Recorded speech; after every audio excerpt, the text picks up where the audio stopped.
On January 31, 1945, at Clark Air Base in the Philippines, Major Frank McCoy stood before an intact Japanese bomber that would change everything American forces thought they knew about enemy aircraft design. The Mitsubishi G4M Betty bomber sat gleaming in the tropical sun, nearly 20 meters long with a 25-meter wingspan, looking like a massive silver cigar on wheels.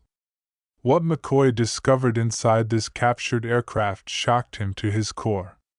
When he climbed through the wing inspection panels, he found the fuel tanks were completely unprotected. No rubber sealing, no armor plating, no fire suppression systems, just thin aluminum skin barely 2 millimeters thick separating thousands of liters of highly flammable aviation fuel from enemy bullets. This wasn't battle damage or a field modification. This was how Japan deliberately built their most important bomber. The Betty bomber announced itself to the world on December 8, 1941. That same day Pearl Harbor was attacked, 82 Betty bombers took off from bases in Taiwan, targeting Clark Field itself. Flying at 20,000 feet, beyond the reach of American anti-aircraft guns, they destroyed the Philippines' air defenses in just 45 minutes. Of 17 B-17 flying fortresses on the ground, 12 were obliterated. Nearly every P-40 fighter was reduced to burning wreckage. 2 days later, the Betty demonstrated even more lethal capability. On December 10, 1941, 26 Betty bombers attacked British Force Z, built around the battleship HMS Prince of Wales and battlecruiser HMS Repulse. Using specially designed torpedoes, they sank both capital ships in less than 2 hours, killing 841 British sailors. For the first time in history, airplanes alone had sunk battleships actively defending themselves in open waters. Throughout early 1942, Betty bombers seemed unstoppable. They struck Darwin, Australia from bases 1,500 miles away. They attacked targets across impossible distances that no Allied bomber could match. The Betty could fly over 3,700 miles, giving Japan strategic reach that Allied commanders couldn't counter. To understand why the Betty was built this way, we must go back to September 1937. The Japanese Navy issued requirements for a new bomber. Top speed of 398 km per hour, range of 4,722 km unloaded or 3,700 km with 800 kilograms of bombs. These weren't random numbers. They were calculated based on the vast Pacific distances Japan would need to cover in any future war. The problem was simple but brutal. No bomber in the world could meet these requirements in 1937. The lead designer, Kiro Honjo, understood that achieving such range would require unthinkable compromises. The mathematics were unforgiving. To fly that far, the Betty needed nearly 4,780 liters of fuel, weighing about 3,800 kilograms when full. To carry that much fuel and still achieve high speed, the aircraft had to be extremely light.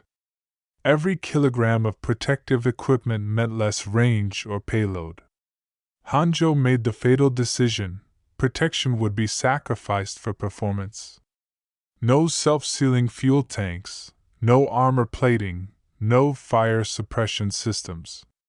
Every gram saved would go toward fuel capacity and meeting the Navy's speed requirements.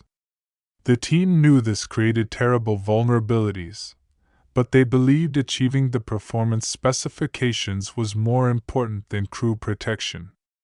The Betty's dominance lasted exactly 6 months. By mid-1942, everything changed. As American fighter strength grew, as Wildcats gave way to better Hellcats and Corsairs, Betty crews began dying in horrifying numbers. August 8, 1942, marked the turning point. 23 Betty bombers departed Repulse to attack Guadalcanal. American fighters intercepted them. In the battle that followed, 18 of the 23 bombers were shot down. Approximately 120 Japanese airmen died in a single mission, the worst G4M loss of the entire war. American pilots reported the same thing across every engagement. The Betty exploded with just a few hits. 2 or 3 bullets anywhere in the fuselage or wings produced catastrophic fires. The aircraft earned grim nicknames that spread through American squadrons. Flying Cigar, One-Shot Lighter, Flying Zippo, all references to how easily the Betty burst into flames. Lieutenant Commander John Blackburn, flying Corsairs at Guadalcanal, later said, "First time we caught a Betty formation, we couldn't believe how easy they went down. Hit them anywhere along the fuselage or wings and they'd explode. We actively hunted them." In November 1942, Australian forces captured Japanese airfields at Buna, New Guinea. Among the abandoned aircraft were several Betty bombers. Engineers from the Allied Technical Air Intelligence Unit conducted detailed examinations. What they found confirmed pilots' reports. The fuel tanks had absolutely no protection. The wing panels revealed fuel cells of thin aluminum with no rubber sealant, no protective coating, nothing. Multiple Betty bombers showed identical characteristics. This was standard Japanese design, not damage or field modifications. The implications were staggering. By 1942, every American bomber featured self-sealing fuel tanks. The B-17 Flying Fortress had them from 1941 onward. Even fighter aircraft had protected fuel systems. Self-sealing tanks used layered rubber compounds that swelled when punctured, sealing holes and preventing fuel loss and fire. The technology added substantial weight but dramatically improved crew survival. Yet Japan's primary bomber, produced by the thousands, had zero fuel protection. American engineers calculated the weight savings exceeded 500 kilograms per aircraft, weight that translated directly into extra fuel and extended range. But the cost was measured in crew lives. From August through October 1942, the Guadalcanal campaign became a killing ground for Betty bombers. More than 100 G4Ms were lost in sustained combat that Japanese air forces couldn't sustain. The pattern was brutally consistent. Betty formations would fly 600 miles from Repulse to Guadalcanal, engage American fighters, and suffer catastrophic losses. August 8 destroyed 18 of 23 aircraft. August 9 brought more losses. August 10 continued the carnage. By month's end, entire air groups had been effectively destroyed. September brought no relief. American fighter strength kept increasing. Pilot quality improved with combat experience. Tactics evolved to exploit every Betty weakness. By November, when the campaign effectively ended, Betty losses exceeded 100 aircraft with nearly 700 crew members dead. There was no middle ground with the Betty. Bombers either returned untouched or exploded in flames. There were no wounded bombers limping home, no damaged but survivable aircraft. The unprotected fuel tanks guaranteed that any hit to the wings or fuselage would prove fatal.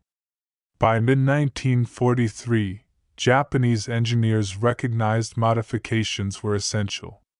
Starting in March 1943, they installed 30 mm rubber sheets beneath wing surfaces where fuel tanks were located. But these weren't true self-sealing tanks, just a compromise that added minimal weight while providing limited protection. The modification barely helped.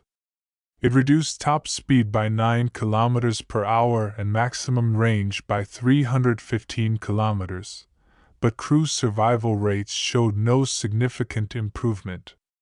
The rubber sheets could slow fuel leakage from small hits but couldn't prevent fires from larger rounds or cannon shells. The fundamental vulnerability remained. The G4M Model 3, introduced in October 1944, finally featured actual self-sealing fuel tanks.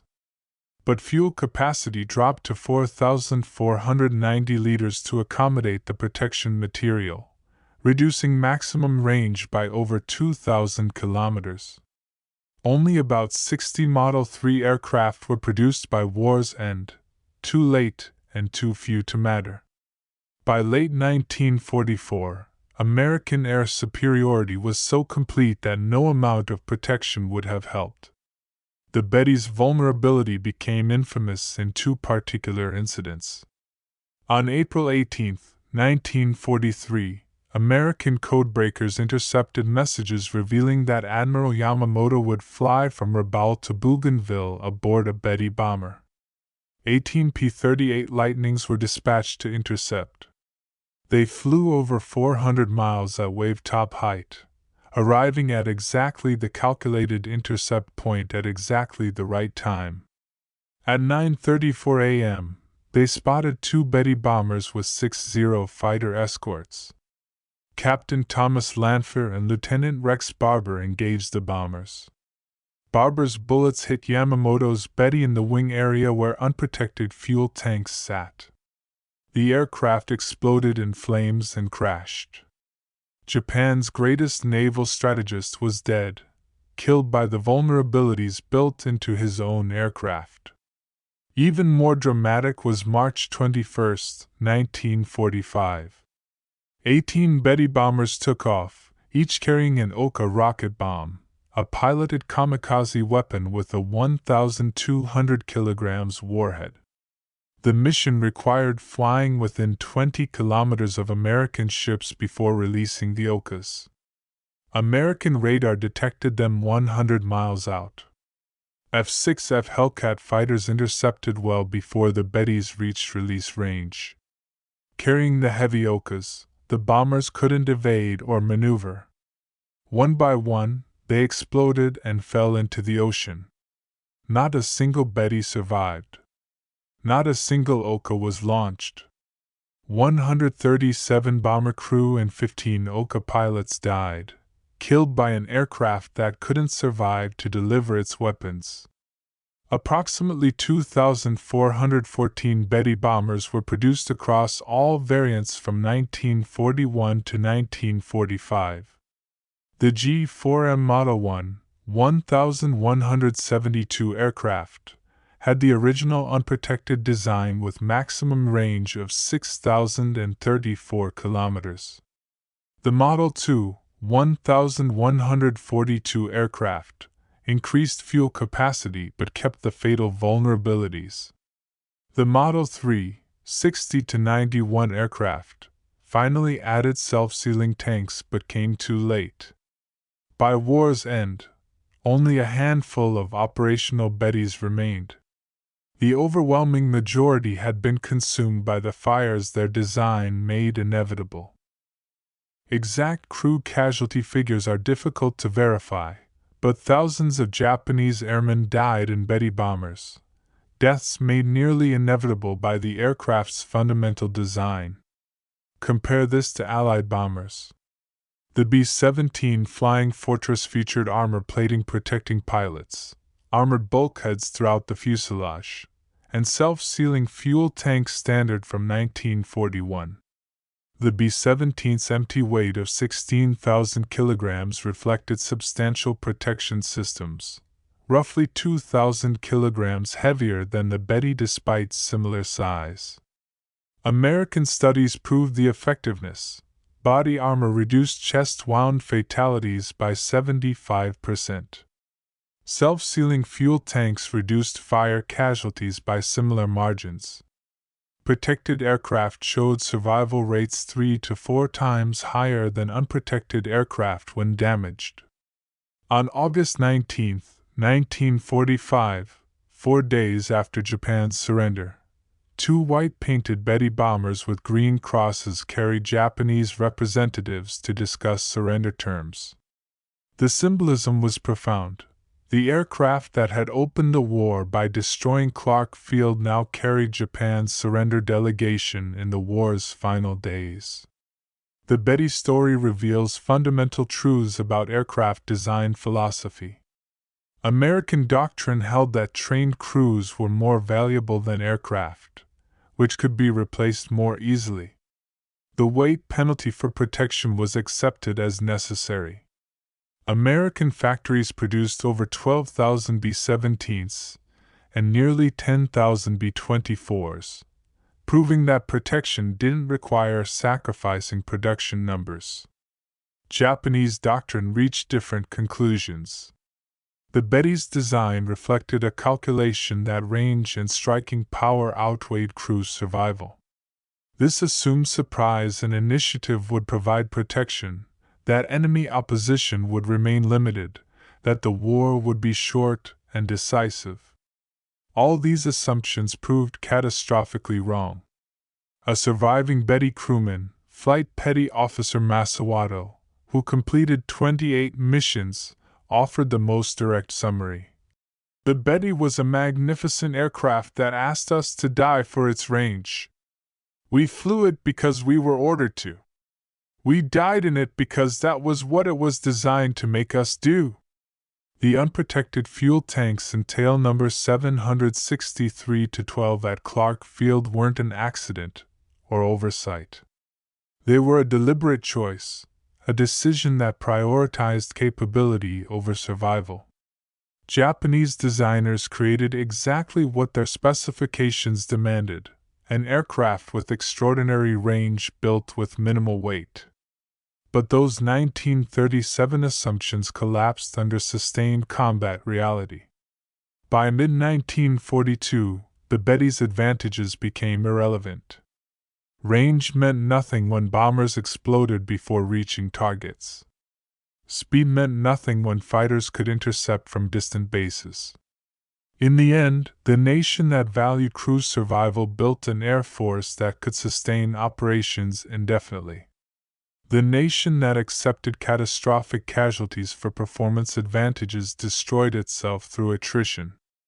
The Betty bomber proves that performance alone cannot guarantee success when purchased at the cost of crew survival. It stands as evidence of what happens when capability is prioritized over survivability, and thousands of burning bombers across Pacific skies mark the consequences of that choice.